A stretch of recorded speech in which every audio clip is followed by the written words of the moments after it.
Esta es la segunda parte de nuestra serie, El misterio de la oración. En Génesis capítulo 3 vamos nosotros a iniciar nuestra conferencia en esta noche, que tiene como subtema el origen de la oración. El origen de la oración. Como un repaso de la última clase, vimos que cuando Dios creó al hombre, Génesis 1:26, dijo Dios al hombre que se enseñoreara o que gobernara o que tuviera bajo su gestión todo lo que él había creado. O sea, Dios, en los propósitos eternos que él tiene, nos creó para el liderazgo.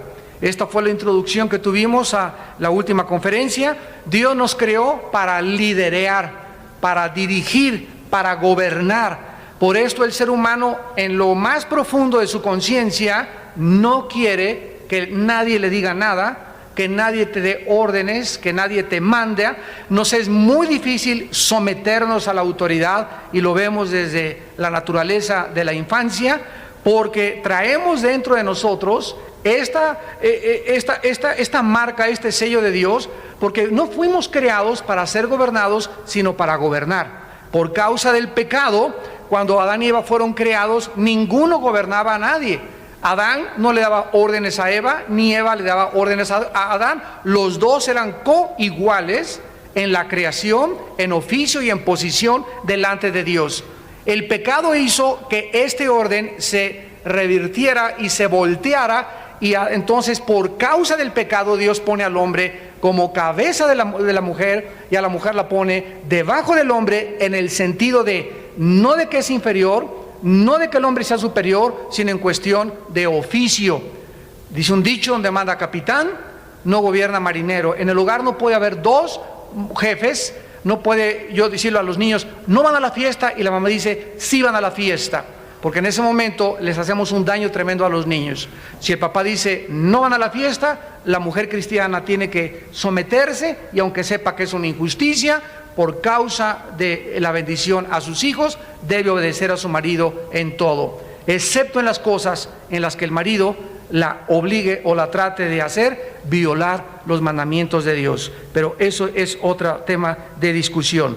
Entonces Dios crea al hombre y a la mujer en la misma posición, los crea para gobernar. ¿Por qué?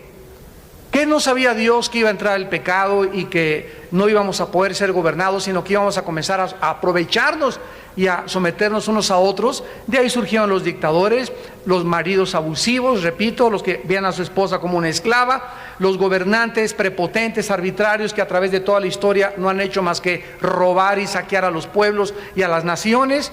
Y así vemos que en cualquier posición donde haya liderazgo, el ser humano, por causa del pecado, se aprovecha, abusa de esta autoridad por causa del pecado.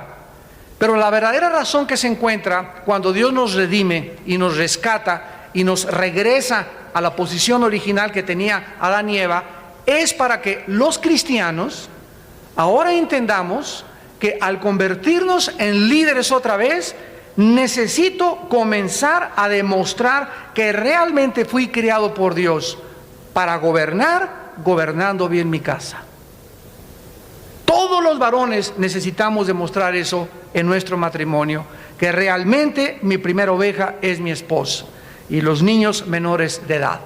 Entonces estamos entrenándonos, las mujeres están gobernando a sus hijos. Demuéstrense que son líderes, comenzando con sus hijos menores, enseñándoles la palabra de Dios, enseñándoles un vocabulario, corrigiéndolos a tiempo, etcétera, etcétera, con el propósito de que cuando muramos continuaremos los que fueron probados, que eran líderes verdaderos y que se sometieron a Dios para gobernar las galaxias venideras y los mundos venideros junto con Jesucristo. Y esto ya lo vemos al acabar el Apocalipsis, donde dice Apocalipsis 20: y vi tronos y a los que fueron dignos de sentarse en ellos. O sea que no todos los cristianos recibirán la prerrogativa y la opción de gobernar en el mundo venidero, solo aquellos que en esta vida fueron fieles. Entonces vemos que los propósitos eternos de Dios aparentemente fueron en el tiempo-espacio frustrados, pero esos propósitos se tienen que cumplir, como lo vimos la conferencia pasada, forzosamente, y la única manera en la que nosotros podemos restablecer la comunión con Dios es a través de la oración. En Génesis capítulo 3, nosotros vemos en el versículo 8 que la relación original era que Adán y Eva oían la voz de Dios. Adán y Eva fueron creados en un mundo físico que hacía contacto con la eternidad. Adán y Eva estaban en un mundo visible, limitado, pero este mundo visible, limitado, no tenía ninguna barrera con el mundo y la dimensión de la eternidad. Dios es el eterno, el Elión en el hebreo, el que habita en la eternidad y en la santidad. Y ese Dios que habita en esa dimensión tenía contacto con la primer pareja que Él creó, Adán y Eva. Esta comunicación entre lo eterno, entre lo divino, entre lo invisible y lo físico y lo visible, era gracias a que Dios, ¿qué cosa? Oían, dice el versículo, la voz de Dios. La comunicación es algo a través de lo cual entramos en el conocimiento de un ser o de una criatura. La Biblia dice en Juan 17:3, esta es la vida eterna. O sea, si nosotros decimos que somos cristianos y tenemos la vida eterna, significa que estamos otra vez en el mundo físico, pero hemos vuelto a hacer contacto con la eternidad.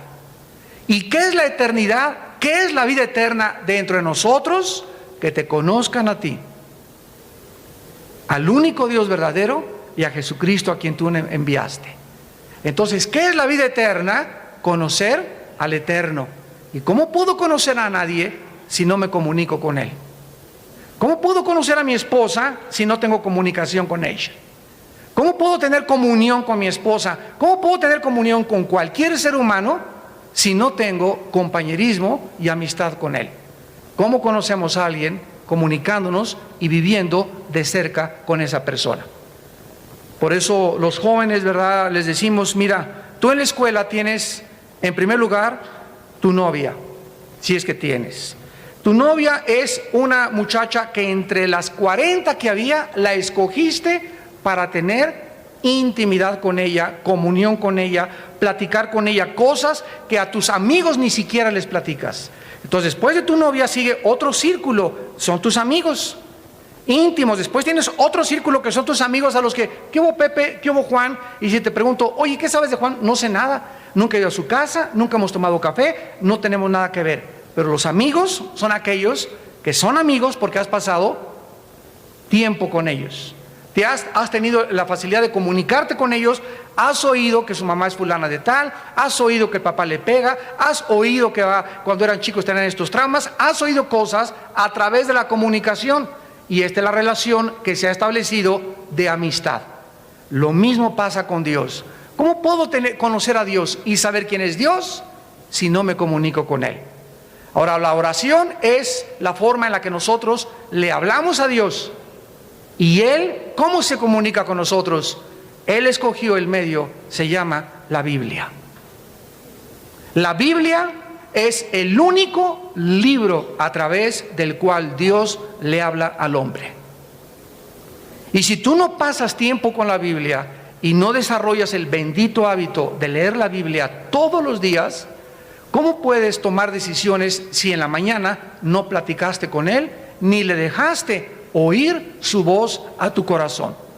¿Cómo puedo tener paz si no estoy buscando lo que Él me dice en su palabra de cómo puedo arreglar mi problema, cómo puedo arreglar mi matrimonio, cómo puedo arreglar mi trabajo, cómo puedo triunfar, cómo puedo tener una perspectiva adecuada de la vida y huir del hábito de querer hacer dinero y creer que en la belleza está la felicidad y en el tener un poder? Todas estas cosas del mundo, Dios nos hace que nos escapemos de ellas a través de nuestra comunión con Él. Dice 1 Corintios 1:9, fiel es Dios, el cual nos llamó a la comunión con su Hijo Jesucristo. Dice 1 Juan capítulo 1, lo que hemos visto con nuestros ojos, lo que palparon nuestras manos tocante al verbo de vida, porque la vida fue manifestada y nosotros damos testimonio que la vida era Jesús. Juan, que escribió su primera carta, dice, ese hombre que convivió con nosotros era el origen de la vida. Ese hombre llamado Jesús de Nazaret era la razón por la cual todos nosotros y todas las cosas existen. Y nosotros tocamos la vida. Nosotros nos comunicamos con Él. Nosotros dejamos que Él nos hablara. Y esas palabras que Él nos ha hablado tienen en sí la vida, porque Él es la vida. La palabra de Dios es viva y eficaz. Hebreos 4:2.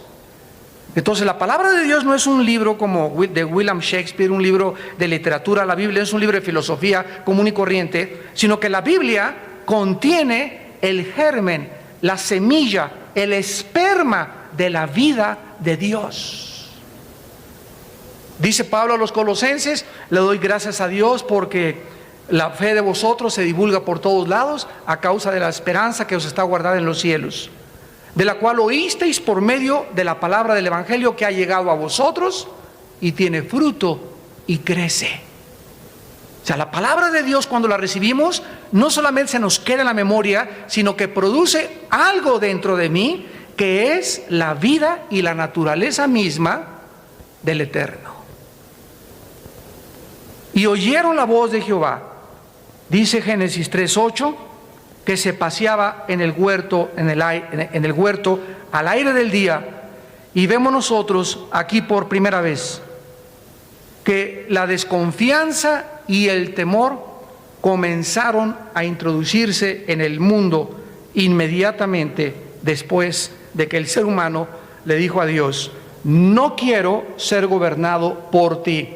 En ese momento en que el ser humano se independizó, le dijo, no quiero someterme, más no quiero obedecerte, ¿para qué le seguía hablando Dios?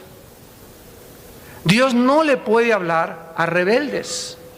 Entonces, ¿qué sucedió en ese momento?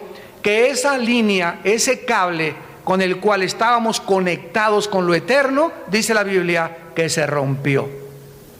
Desde el huerto del Edén hasta nuestros días, la Biblia dice que todos los seres humanos hemos nacido desconectados de la eternidad. Pero como tenemos la eternidad en la conciencia y en la inconsciencia y en el espíritu, aunque esté separado de Dios, esta es la razón por la cual el ser humano no quiere ser gobernado por ese Dios, pero por haberse alejado de ese Dios, el ser humano ha caminado en la vida, y por traer la conciencia de ese Dios, el ser humano tiene la necesidad de inventarse un Dios. Un águila, las pirámides de Teotihuacán, levantarme, o si no se fabrica un Dios y se hace un santo, o se hace una virgen, o toda la historia humana es la historia de culturas y civilizaciones incorregiblemente religiosas. Y este sentido de la religiosidad, como le llaman los sociólogos y los psicólogos, el dilema de la religión, de dónde vino al ser humano. La Biblia dice en Eclesiastés 4 que Dios puso la eternidad en nosotros. Entonces, nosotros queremos tener un Dios y seguir una religión, y decimos todas las religiones, y tenemos como 15 opciones o 20 opciones de religiones. Unos optaron por el budismo, como el Dalai Lama, que son ateos. El budismo es una religión atea, no creen en Dios, no creen en el pecado, no creen en la vida eterna, no creen en el cielo, no creen en el infierno. Otros el sintoísmo, otros el hinduismo, otros el judaísmo, y cada quien agarró su camino. Y mientras la religión no me demande nada a mí, pues me paso. Si me caso con un hindú y yo soy judío, pues me caso con ella. Si soy hindú y me caso con un budista, pues me caso con el budista. Si soy católico y el otro es judío, me caso con aquello. Pero cuando oímos la voz de Dios que nos dice, vuélvete a mí, las religiones no son mi camino a mí, sino es Jesucristo mi Hijo. Ese Dios, el Dios de la Biblia, nos demanda fidelidad porque es un Dios celoso. Con Él ya no hay que me voy para acá y me voy para allá. Según de Corintios 6, 14 y 15. No os unáis en yugo desigual con los incrédulos. Ese Dios me dice, ahora vas a tener que buscarte a una mujer dentro de mi familia que sea cristiana para casarte y que sea la madre de tus hijos. Te vas a tener que buscar a un varón que sea cristiano. Pero conozco a uno, Señor, que es mucho mejor que los cristianos. Esto se llama racionalizar el pecado. Esto es decirle a Dios: yo pienso que no se hacen tan exagerados, Señor. Yo pienso que mi chencho se convierte. Muy bien, de ahí en adelante se rompe la comunión con Dios y entonces el ser humano inventa los rezos, que son muy diferentes a las oraciones. Rezar es, ¿verdad?, como los musulmanes se hincan y bla bla bla bla bla bla bla bla bla bla bla bla bla a una persona que ni siquiera saben si está viva. Los budistas no oran a nadie ni le oran a Buda porque no creen que Buda existe, porque no creen en el más allá. Y así cada tribu, cada cultura, cada religión tiene los Hare Krishna, ¿verdad? Comienzan a hacer invocaciones para invitar a espíritus a que vengan. Entonces hay invocaciones, hay rezos, hay palabrerías de memoria y en las religiones nos enseñan a estar con una cadenita que se llama el rosario y todas esas cosas van en contra totalmente, porque no son oraciones, son rezos. Y Jesús dice en Mateo 5: cuando oréis, no os hagáis de vanas repeticiones. Pero ¿por qué la gente tiene que... Y en todas las culturas y en todas las religiones hay rezos? Porque el ser humano trae, repito e insisto, santos de Dios, traemos la eternidad. Y no es hasta que restablecemos nuestra relación con Dios a través de la cruz, porque es en la cruz donde Dios designó que pudiéramos regresar a Él, que comenzamos otra vez a ser amigos de Dios, a platicar con Dios a través de la oración.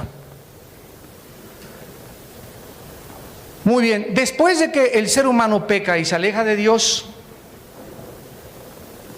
tal vez el diablo y los ángeles caídos y los demonios han de haber pensado: pues ya no hay ninguna oportunidad para los seres humanos. Sin embargo, Dios busca a un hombre llamado Abraham. ¿Y por qué Abraham? Si hubiera sido Chencho, porque Chencho. Si hubiera sido Juan, porque Juan. La cuestión es que busca a un ser humano y se llamaba Abraham, sin la H todavía, Abraham. Y a ese hombre lo escoge Dios para que a través de ese hombre pudiera venir de su descendencia la semilla de lo que se formaría como un pueblo. Pero no sería un pueblo más, sino sería un pueblo que le perteneciera a él. Y a través de ese pueblo que se llama la nación hebrea, traer también a través de la semilla de Abraham al que sería el Redentor de Israel, el Señor Jesucristo, Yeshua HaMashiach. Y después de que Jesucristo naciera, formar otra creación a través de él, que se llamaría ya no Israel, se llamaría la iglesia. Vosotros, primera de Pedro 2:9, sois nación santa. ¿A quiénes se dirige Pedro? Italianos, judíos, mexicanos, otomíes, tlaxcaltecas, guatemaltecos, argentinos. Ahora ya no hay ninguna nación en particular que le sea leal a Dios en cuanto a un pacto. Ahora la iglesia está formada en el cuerpo de Cristo de todas las nacionalidades y de todas las naciones del mundo. Pero aun cuando los judíos como nación y como pueblo de Dios fueron desechados, Romanos 9, Romanos 10 y Romanos 11 nos enseña que Dios no ha terminado con la nación judía, que los va a volver otra vez a injertar en el olivo y volverán a ser ellos otra vez pueblo de Dios. Vamos a Génesis capítulo 12 y veamos este llamamiento importantísimo de Abraham. Génesis capítulo 12. Y dice el versículo 1 y 3 al 3: pero Jehová había dicho a Abraham: vete de tu tierra y de tu parentela y de la casa de tu padre a la tierra que te mostraré. Si ustedes leen Josué capítulo 24, van a descubrir que Dios le dice a Josué que Abraham y los padres de Abraham eran idólatras. ¿Saben de dónde Dios llamó a Abraham? De lo que es ahorita la nación de Irak, la tierra de Sinar, la tierra de los caldeos. Abraham no era judío. Ya vamos a ver con más tiempo después quién es el verdadero judío. No es el que lo es, ¿verdad? Como dice en el libro de Romanos, según la carne, sino el que está circuncidado de corazón. Bueno, entonces Abraham es llamado de donde comenzó la civilización, de Irak. Y era una infección en la idolatría Irak. Entonces Dios llama a alguien y lo saca de su medio ambiente contaminado para comenzar a inyectarle y a programarle y a darle los softwares en su disco duro de todo lo que era la verdad del único Dios verdadero. Y le dice Dios: deja tu tierra y tu parentela a la tierra que te mostraré. ¿Cuál es el llamado de Abraham? Dejar la idolatría para dirigirse ¿a dónde? Se llama en el Antiguo Testamento la tierra prometida. Un lugar en esa tierra donde Dios los estaría esperando. Y en ese lugar Dios les mostraría cómo Él iba a levantarlos en medio de todas las naciones para volver otra vez a regresar a la comunión y a la conversación a través de la oración. Dice el versículo 2 que entonces Dios le da la primer promesa: haré de ti una nación grande y te bendeciré y engrandeceré tu nombre y serás bendición. Observen que la primera promesa a Dios es primero hacer una nación. ¿Ya lo vieron? No dice plural, naciones, dice una nación. Además te voy a bendecir, Abraham, y además te voy a engrandecer, y además tú serás mi canal, mi instrumento para bendecir a todas las naciones del mundo, inclusive a los árabes, porque los árabes descienden también de Abraham, aunque la bendición no les llegó de la misma forma que le llegó a Isaac, de donde nació Jesucristo, descendió. Y el versículo 23 cambia, y me encanta hablar con un rabino y compartirle siempre Génesis 12:3. Génesis 12:3: bendeciré a los que te bendijeren, a los que te maldijeren maldeciré. Y miren cómo cambia aquí: y serán benditas en ti todas. O sea, los judíos que aún siguen creyéndose como los escogidos de Dios y que nada más a ellos nunca han podido ver con lupa ni con microscopio Génesis 12:3, porque aquí ya estábamos nosotros incluidos en esa bendición. Y vamos a comprobarlo en el Baraz Shavit, en el Nuevo Testamento, en el libro de Gálatas. En el libro de Gálatas nosotros encontramos en el Brit Hadash, que es el Nuevo Testamento en hebreo, esta verdad. Gálatas capítulo 3, esto es precioso. Versículo 7. Gálatas capítulo 3, versículos 7, 9, 14 y 29. Vamos por orden. 3, 7. Gálatas 3, 7. Sabed por tanto que los que son de fe son hijos de Abraham. Algo pasó. Algo sucedió donde el nuevo pueblo, la nueva nación de Dios, ya no tenía que descender según la carne de Abraham.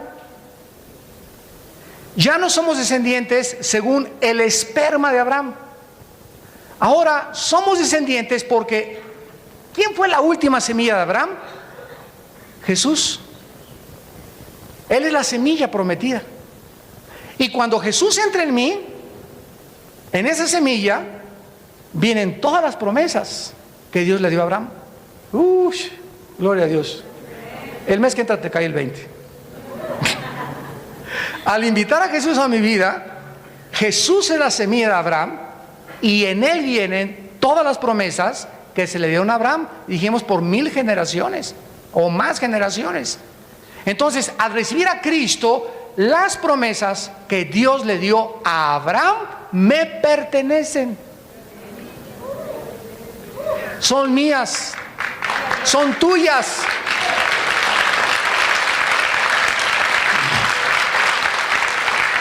Versículo 9: y los que son de la fe son bendecidos con el creyente Abraham. ¿Qué le dijo Dios a Abraham? Te bendeciré, y los que te bendijeren, los voy a bendecir. Y los que te maldijeren, ¿qué cosa? Los voy a maldecir. Entonces, ay de aquel que maldiga a un hijo de Dios o a una hija de Dios, porque se las arregla con el jefe ahí arriba. En el momento en que un cristiano ataca a otro cristiano,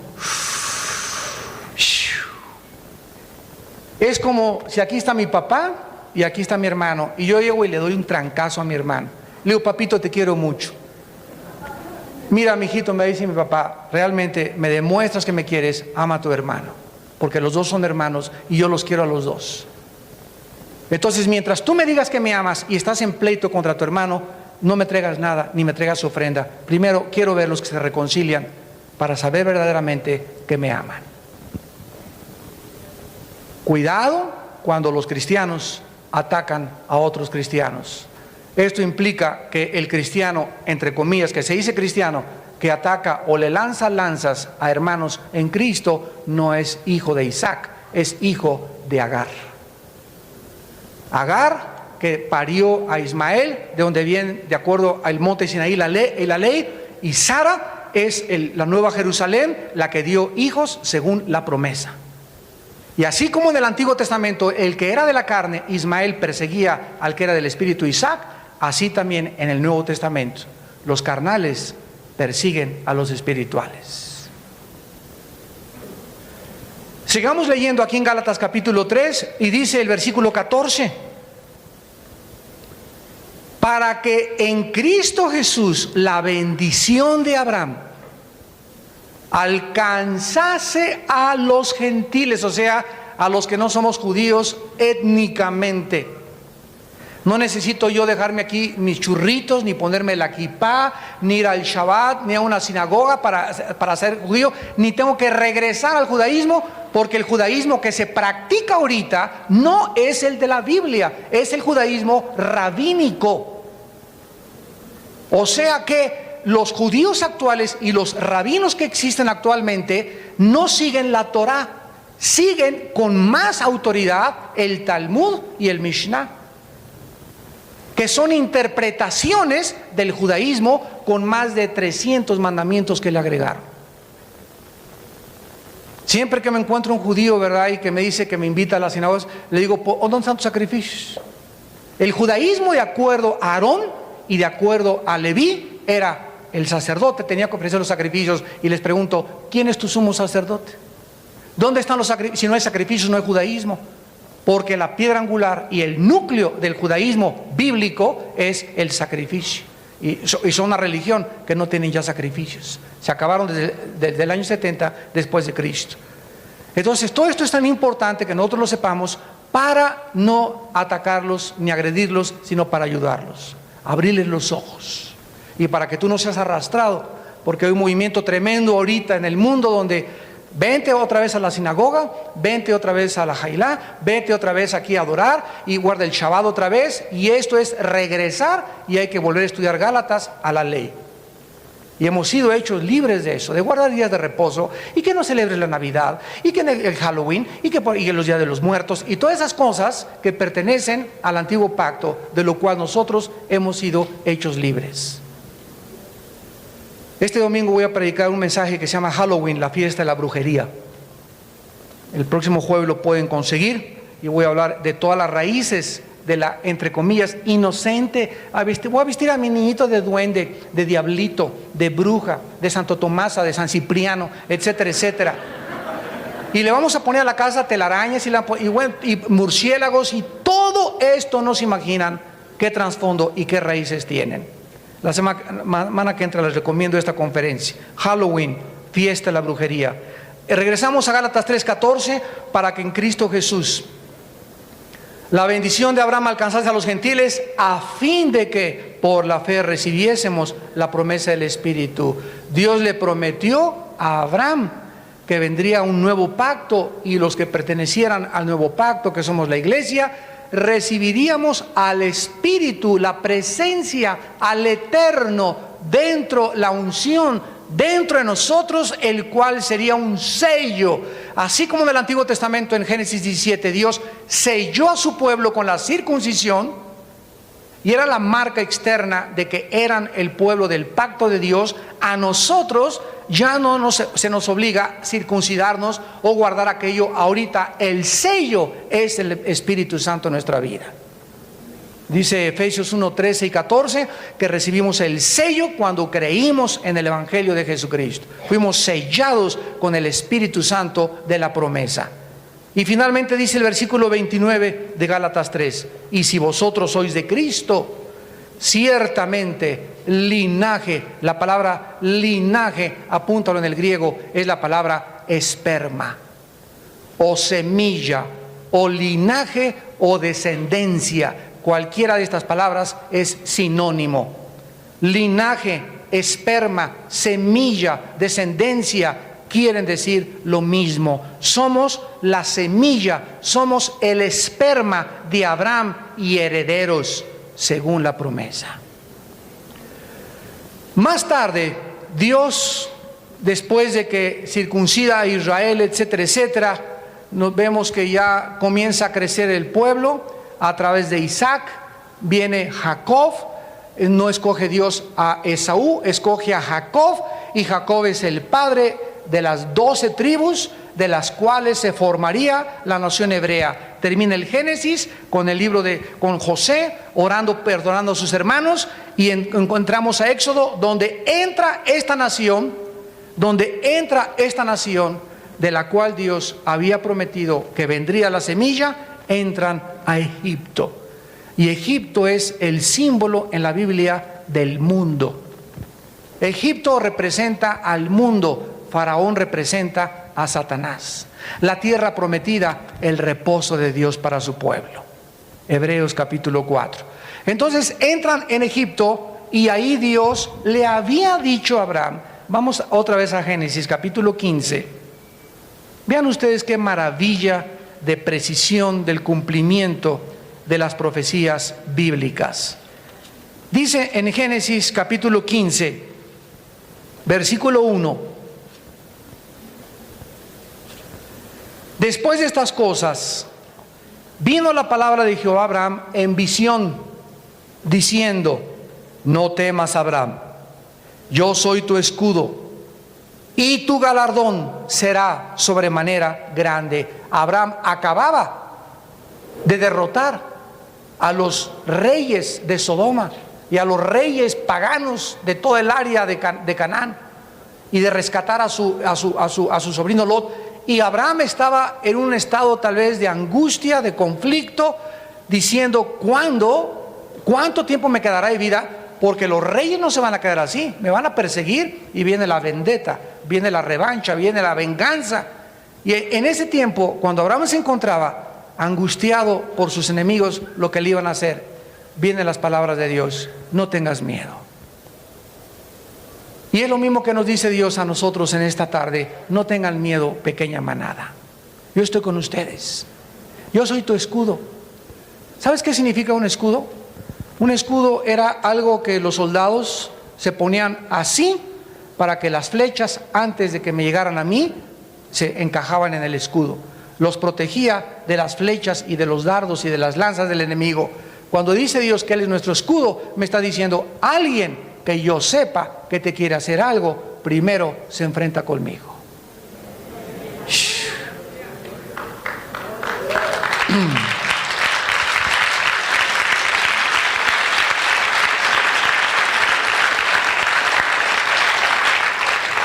Por eso dice el rey Salomón en Proverbios: en el temor de Dios se encuentra la fuerte confianza.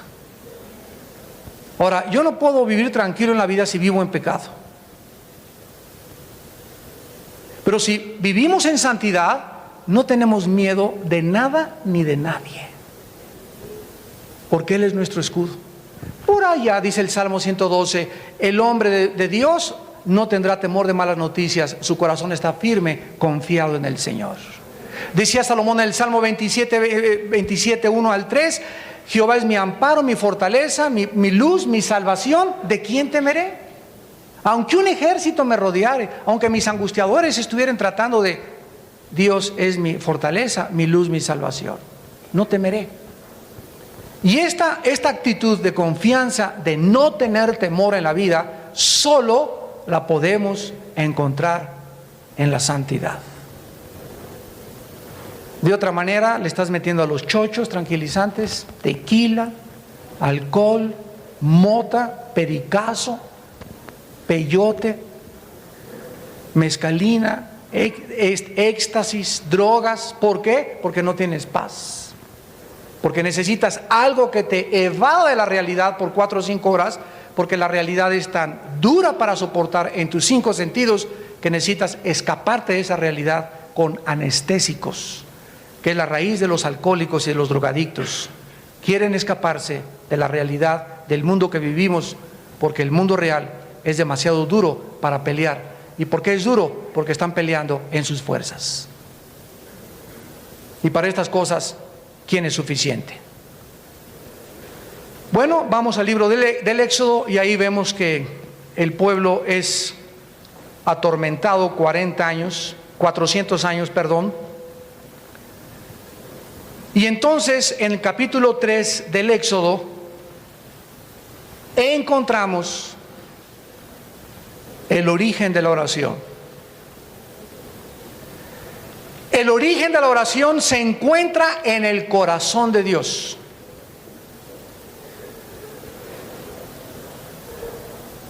Que busca la restauración de la comunión perdida en el huerto del Edén. En el momento en que Adán y Eva se separan de Dios, Dios busca la manera en que comience Él a formar un pueblo, para que ese pueblo, ¿qué cosa? Sea suyo. Dios nos ama tanto que quiere que estemos cerca de Él. Dice Jeremías 9, 23 al 24, no se jacte el sabio en su sabiduría, ni el valiente en su valentía. Alabes en esto el que hubiere de alabarse, en conocerme y entenderme que yo soy Jehová. ¿Qué es lo que Dios anhela? Que lo conozcamos. Esta es la vida eterna, Juan 17:3, que lo conozcamos. ¿Y cómo lo podemos conocer? Si no es a través de platicar con Él en oración. Expresarle nuestros sentimientos. Vas a descubrir lo que dice orar sin cesar. Orar sin cesar no significa y estar ahí nada más y con tus rosarios. Puedes ir en el carro, es conversar. Padre, hay mucho tráfico, búscame un huequito, ¿no? Así, Padre, abre, si me quieres que llegue tarde, Padre mío, yo tranquilo, no, Padre Santo, ábreme un huequito por ahí, si quieres que llegue temprano. Y Dios no hace nada más que a través de la oración. Estar en la ducha, ¿verdad? Y en la regadera, Padre, te alabo, te bendigo, qué lindo eres, qué precioso eres, Padre. Oh, Señor, te pido, mi esposa acaba de salir, te pido que la bendigas, guárdala, Señor, ahorita que va para México. Mis hijos los acabo de dejar en la escuela, Padre, guárdalos de amistades y de niños perniciosos. Te pido, diario ora por tus hijos, diario platica con tu Padre. Y todo lo que le platicamos, dicen en Proverbios, la oración es el gozo de Jehová. No nos imaginamos, cuando yo vi esto y lo descubrí, que mi oración es su gozo. Entonces yo quiero que esté contento, papito, claro, platica con Él. No hay cosa que ponga más contento a Dios que le hablemos, porque el hecho que nos dirijamos a Él implica que creo que Él me escucha.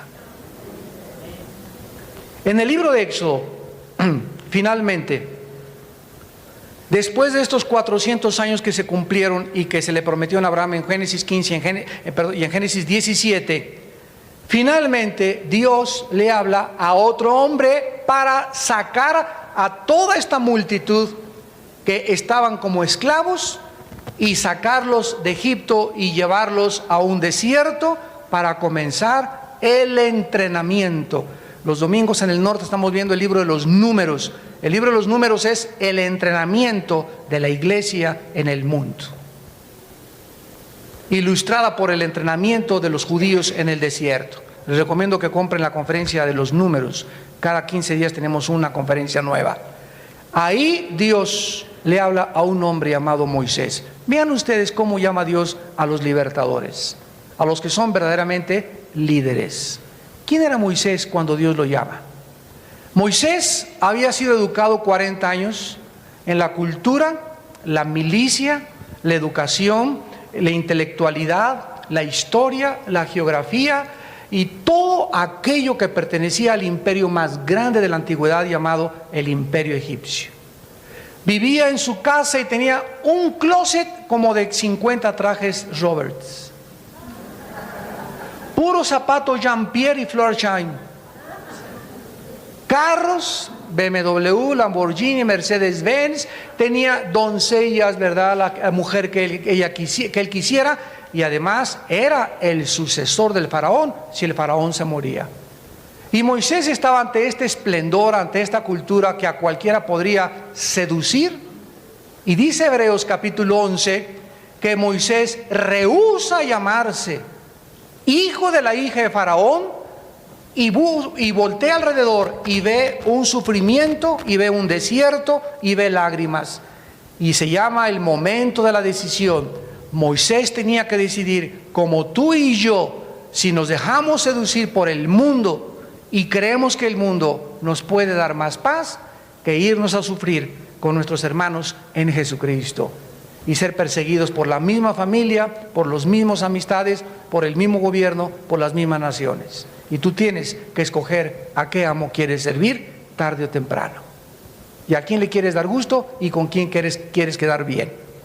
Entonces Moisés dice, no aceptó seguir en Egipto por no considerar las cosas que Egipto le daba por los deleites temporales del pecado. Hebreos capítulo 11, 24 en adelante. Y entonces se va al desierto Moisés, y durante 40 años ni una lagartija vio. Durante 40 años no vio ni cablevisión. Durante 40 años, después de dormir en sábanas de seda y tener las comodidades más grandes que el mundo nos pueda proporcionar, Moisés duerme y se viste como una persona del desierto y se dedica a pastorear ovejas y a aprender tal vez de las ovejas, porque Dios nos compara a los seres humanos con las ovejas. ¿Ustedes saben por qué nos compara Dios con las ovejas? ¿Saben ustedes que las ovejas son los animales más brutos que hay? ¿Te sonó la campana en algún lugar? Son los animales más tontos, más burros y más inútiles que existen, y más ciegos. Una oveja la metes a un barril y en lugar de que se eche reversa y se salga, ahí está. No es capaz. Una oveja no puede sobrevivir fuera del rebaño. Es tan inútil y tan indefensa que cualquier cosa en cualquier hoyo cae. ¿Te sigue sonando la campana? Las ovejas no pueden ver más de 2 o 3 metros. Son semiciegas. Y cuando el pastor camina 5 o 10 metros adelante de ellas, es por eso que el pastor siempre trae un cayado, un bastón.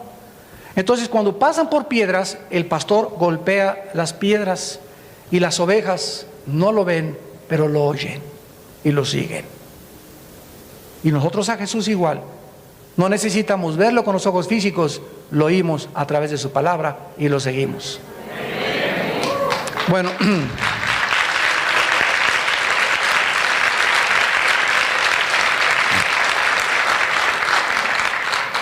dice en el capítulo 3 del libro del Éxodo, apacentando Moisés las ovejas de Jetro, ni siquiera eran suyas. Aquí encontramos a un hombre que había sido educado y que tenía todas las causas y razones para jactarse y enorgullecerse. ¿Y qué hace Dios con sus líderes? Dios a todos, a los que llama de líderes, nos aplasta. Y así, nos hace así, así. Un hombre no puede ser aceptado si antes no ha sido rechazado. Antes de que tú puedas creer que eres llamado al liderazgo, necesitas experimentar lo que significa ser traicionado, ser calumniado vilmente, que digan de ti cosas que ni siquiera te puedes imaginar que sean verdad. Pero cuando Dios pone la mano sobre sus líderes y su presencia está con ellos, deja que el mundo diga misa en tu contra, porque Dios vindica a los que llama a su servicio. Preocúpate no de lo que dice la gente, preocúpate de la presencia del Altísimo en tu vida. Porque si Él con nosotros, ¿quién contra nosotros? Moisés apacentando las ovejas de Jetro, su suegro, sacerdote de Madián, o sea que se casó con una campesina, con una pastora que olía a chivo. Después de tener, quién sabe, no dice la Biblia cuántas mujeres hay en Egipto, ¿verdad? Pero pues no era tampoco eunuco Moisés, que olían a Chanel y todo. Ahora se casa con una pastora y se le aparece el ángel de Jehová en una llama de fuego, y él mira y ve que la zarza ardía en fuego y la zarza no se consumía. ¿Qué fue lo que atrajo la atención de Moisés? ¿Por qué Dios le dijo, Moisés, por qué Dios escogió un fenómeno físico para atraer su atención? Una zarza, ¿saben lo que es una zarza? Es un grupo como de espinas así, que se han desprendido de muchos árboles y que si va el viento para acá se las lleva y así. O sea, es algo seco que si le prendes un cerillo, en 2 minutos se apaga. Y ahí estaba una zarza ardiendo y no se consumía. Lo primero que Dios nos enseña cuando somos líderes es que cuando Él entra a nuestra vida es como una llama que jamás nadie nos podrá consumir. Es la presencia de Dios dentro de nosotros lo que impedirá que seamos destruidos eternamente. Y ya que Moisés es atraído, y es por eso que en el infierno muchos se preguntan cómo pueden estar en el infierno sin deshacerse, aquí vemos la comprobación. Dios puede en su poder permitir que el fuego pueda estar sobre cualquier cosa sin que el fuego consuma el objeto donde se encuentra. Moisés dijo, voy a ver esta grande visión, y entonces ya Jehová se acerca y le llama para que obedezca en el versículo 5, y la primera orden es, no te acerques. ¿Cómo podía acercarse si se rompió la comunión en el Edén? ¿Se acuerdan? ¿Y se acuerdan cuando Dios le dijo a Adán y Eva, váyanse del Edén? ¿Y qué puso Dios en el Edén? Un querubín con una espada resplandeciente. El querubín representa en la Biblia 2 cosas. Los querubines representan la santidad de Dios. Por eso se labraron 2 querubines sobre el arca, sobre el propiciatorio. Y la espada simboliza la justicia de Dios. Cuando Dios expulsó a Adán y Eva del huerto del Edén, la santidad de Dios, representada por los querubines, y la espada, representando la justicia, impedían el camino del regreso del ser humano a la presencia de Dios. Antes de que el ser humano regresara al Edén, al paraíso, la justicia y la santidad tenían que cumplirse, y esto se logró en la cruz de Jesucristo. Ahí se cumplió la justicia de Dios, la cumplió su Hijo, y la santidad de Dios castigó el pecado en la persona de su Hijo en nuestro lugar. Y ahora cuando yo tengo a Jesucristo, que es mi justicia y mi santificación y mi redención, yo puedo restablecer y platicar con Dios. Quítate los zapatos, Moisés, le dice la voz, porque el lugar en que tú pisas es tierra santa. O sea, Dios habita ¿en dónde? En un área donde se llama la santidad. Si yo quiero hacer esto, si yo quiero, Señor, te pido por mi abuelita, Señor, te pido que me ayudes. Cualquier cosa que me lleve a acercarme a los terrenos de Dios, que es a través de la oración, debo estar seguro de quitarme la suciedad. Dios es santo. ¿Por qué te atreves a pedirle a Dios, sáneme hermano, que se arreglen mis problemas, y vives en pecado? O sea, no conoces a Dios. Por eso hay tantas oraciones que no son contestadas, porque tienen que subir al cielo sin que nada impida. Dice Isaías 59 del 1 al 2, no es que mi brazo se haya cortado, sino que vuestras iniquidades han hecho estorbo entre yo y ustedes, dice el Señor. Y es la primera lección que tenemos que aprender después de conocer el origen de la oración, que está en el corazón de Dios, que al Dios que servimos lo tenemos que servir en santidad. Y sin santidad nadie verá a Dios. Oremos.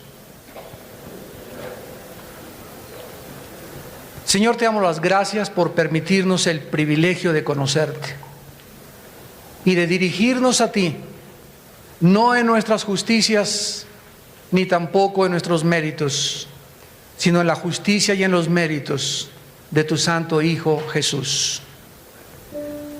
Te damos las gracias porque su sangre nos ha limpiado y nos sigue limpiando de toda maldad. Y tú nos mandas en tu palabra que siempre lo recordemos. Antes de dirigirnos a ti, antes de pedirte cualquier cosa, tú no eres un Dios caprichoso para conceder los caprichos de criaturas rebeldes. ¿Por qué me llamáis Señor? Señor, si no hacen mi voluntad. Padre, enséñanos a conocerte para que sepamos que es en la santidad donde tú habitas, que tú habitas en la eternidad y que sin esta santidad no podemos tener comunión contigo. Y gracias a Dios que has hecho provisión para que cuando caigan tus hijos, cuando tropecemos, si confesamos nuestros pecados, tú eres fiel y justo para perdonarnos y lavarnos y poder restaurar la comunión contigo. Como el siervo clama por las aguas, así nuestra alma debe de tener sed de ti. Es interesante que el siervo clama por las aguas cuando está lastimado. Es cuando más clama por agua y cuando más sed le da. Los cervatillos de los bosques, cuando están lastimados, desean beber.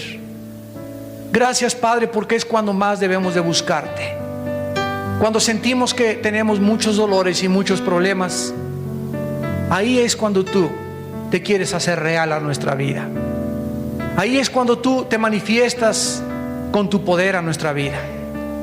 Y ahí nos demuestras que cambias nuestro llanto en baile, que cambias nuestro luto en alegría, y que tu paz, que sobrepasa todo entendimiento, guarda nuestros pensamientos y nuestro corazón en Cristo Jesús, tu Hijo. No estamos huérfanos en este mundo. Tenemos alguien a quien dirigirnos y con quien platicar. Padre de huérfanos y de viudas es Jehová. Tenemos alguien que nos escucha y ante cuya presencia nuestros caminos están delante de Él. Por lo tanto, si invocamos a Dios por nombre y por nuestro Padre, caminemos con temor durante todo el tiempo de nuestra peregrinación, para que podamos, a través del temor de Dios, tener confianza en la vida, de su protección y de su provisión. En esta tarde tal vez haya alguna o más personas que aún no han entrado a esta relación con el Hijo de Dios, Jesucristo. Tal vez eres una persona religiosa y por ignorancia rezabas. No habías aprendido a platicar con Dios de algo que te saliera espontáneamente de tu corazón. Pruébalo ahora invitando a Cristo a tu vida y descubre en la oración la maravillosa varita que nos ha dejado Dios para tomarnos de su mano y guiarnos con su cayado y su bastón durante los días de nuestra peregrinación. Descubre a través de la oración que Dios es real, que Él contesta y que Él es el único que puede cambiar las circunstancias de tu vida. Ya no pierdas el tiempo buscando ayuda fuera de Jesús. Él es el que Dios envió a guiarnos a sendas de justicia por amor de su nombre. ¿Qué tengo que hacer para comenzar esta tarde? Me preguntarás. Mi relación con Dios. Número 1, Dios te manda que te arrepientas de tus pecados, que reconozcas que tu vida está equivocada, que vives una forma en que ofendes a Dios con la forma como vives y con lo que estás haciendo. Arrepiéntete. En segundo lugar, cree simplemente que Jesús, su Hijo, en la cruz del Calvario derramó su sangre para pagar por nuestros pecados, y que a los 3 días resucitó de entre los muertos por el poder del Padre. Y finalmente, invítalo a tu corazón Y ahí desde tu lugar, ustedes que nos ven por la televisión también, donde quiera que estés, tal vez nos estás viendo desde la cárcel, en la sala de tu casa, en algún hospital, ahí donde te encuentras, dile a Dios: Señor mío y Dios mío, en este momento reconozco mi necesidad profunda de ti. Creo que en la cruz tu Hijo pagó por mis pecados. Soy un pecador, una pecadora, y merezco tu castigo. Pero creo que tu Hijo pagó por él en la cruz con su sangre, y te pido que tu gracia sea sobre mi vida en este momento. Señor Jesucristo, entra a mi corazón en este instante como mi Dios y mi Salvador. Te recibo por la fe en mi corazón, y gracias porque comenzaré desde este día a platicar contigo en oración. En el nombre de Jesús.